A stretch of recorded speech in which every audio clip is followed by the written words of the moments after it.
আজি মই উপস্থিত আছো পূব কলাডোবা, য'ত আজি উচ্ছেদ চলি আছে বাটুলি চৰ আৰু আইৰমাৰী চৰৰ ওচৰত।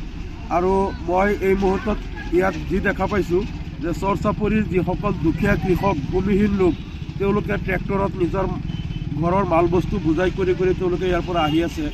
কিন্তু এটা কথা মই আচৰিত হৈছোঁ যে কিছুদিন আগতে ইয়াত লাঠিমাৰী, আইৰমাৰী আৰু গুলিৰ পাৰত আৰু গণেশ টাপু, য'ত ফৰেষ্ট এৰিয়া বুলি তাত উচ্ছেদ কৰা হৈছিল, তেতিয়া কিন্তু তেওঁলোকে ফৰেষ্টৰ মেপত বাটুলি চৰ আৰু আইৰমাৰীৰ এটা অংশৰ লগতে পূব কলাডোবাৰ এই অংশটো আৰু শিয়ালি চাপৰি এইখিনি ফৰেষ্ট এৰিয়াত নহয় বুলি এই এলেকাটোক উচ্ছেদ কৰা হোৱা নাছিল।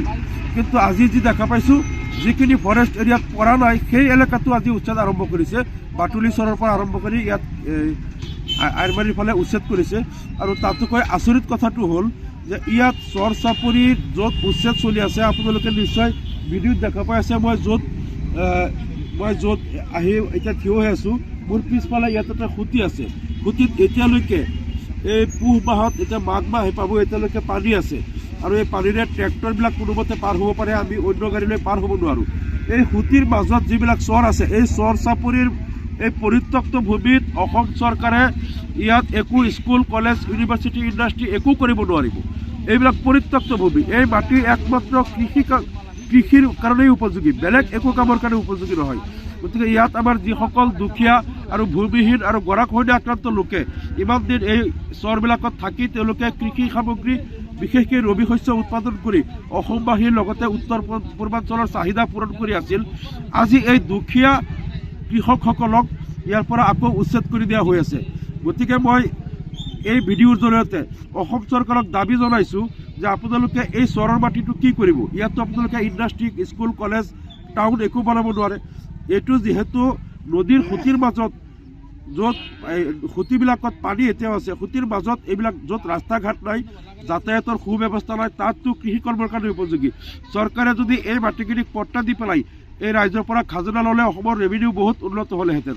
আৰু তেওঁলোকে যিমান ৰবি শস্য উৎপাদন কৰি আছে, সেইটোৱে অসমৰ কৃষি অৰ্থনীতি বহুত উন্নত কৰি আছিল, কৃষি অৰ্থনীতিত বৰঙণি যোগাই আছিলে। কিন্তু কেৱল আক্ৰোশমূলকভাৱে এই লোকসকল মুছলমান হোৱাৰ কাৰণেই, এই লোকসকল যাতে খেতি বাতি কৰি জীয়াই থাকিব নোৱাৰে, তেওঁলোক যাতে জীৱন নিৰ্বাহ কৰিব নোৱাৰে, তাৰ কাৰণে আক্ৰোশমূলকভাৱে চৰকাৰে ইয়াত আজি উচ্ছেদ আৰম্ভ কৰিছে। আনকি যি এলেকাটো বনাঞ্চলত পৰা নাছিল, ফৰেষ্টত পৰা নাই, তাতো উচ্ছেদ কৰি আছে। আৰু ইয়াত আৰু এটা আচৰিত কথা হ'ল, কেইদিনমানৰ আগতে কিছু ফৰেষ্ট গাৰ্ড আহি পেলাই স্থানীয় কেইজনমান দালালক লৈ পেলাই, দালালৰ সহযোগত বিভিন্ন লোকৰ পৰা তেওঁলোকে টকা উঠাইছিল। তেওঁলোকে বিঘাই প্ৰতি ৩,০০০ টকা তেওঁলোকে উঠাইছিল, যে তোমালোকে টকা দিলে উচ্ছেদ কৰা নহ'ব। এই ৰাইজৰ পৰা টকাটো উঠাই লৈ পেলাই এতিয়া উচ্ছেদটো আৰম্ভ কৰি দিলে। গতিকে এই লোকসকলক এনেইতো উচ্ছেদ কৰিব, তেওঁলোকৰ খেতি বাতি কৰিছে, খেতি বাতি বিনষ্ট কৰা হৈ আছে, তাৰ উপৰিও এই লোকসকলৰ পৰা অন্যায়ভাৱে তেওঁলোকৰ পৰা টকা ল'লে। গতিকে ইয়াত উচ্ছেদৰ নামত যি চলি আছে, এইটো এটা অবৈধ ব্যৱসায় চলি আছে, টকাৰ ব্যৱসায়। আনকি মই যিটো খুঁটিত পাৰত এতিয়া ৰৈ আছোঁ, এই খুঁটিৰ দক্ষিণ পাৰে এইটো পূব কলাডোবা, ইয়াত ৰেভিনিউ গাঁও বহুত আগৰ পৰা ইয়াত লোক বসবাস কৰি আছে। গতিকে এই খুঁটিৰ দক্ষিণ পাৰেও এইখিনি নগাঁও জিলাত পৰে, শোণিতপুৰৰ এলেকা নহয়েই। গতিকে মই সিদিনাও কৈছিলোঁ যে এই চৰবিলাক, গোটেই চৰবিলাক নগাঁও জিলাত পৰে। ব্ৰহ্মপুত্ৰ নদীৰ মূল খুঁটিৰ দক্ষিণ পাৰে নগাঁও, উত্তৰ পাৰে শোণিতপুৰ। কিন্তু দেখা গ'ল নদীৰ দক্ষিণ পাৰে শোণিতপুৰ জিলা প্ৰশাসনে আগ্ৰাসন চলাইছে, তেওঁলোকে ইয়াত উচ্ছেদ কৰিছে। উচ্ছেদ কৰিলে নগাঁও জিলা প্ৰশাসনে কৰিব, শোণিতপুৰ জিলা ইয়াত আহিব নোৱাৰে।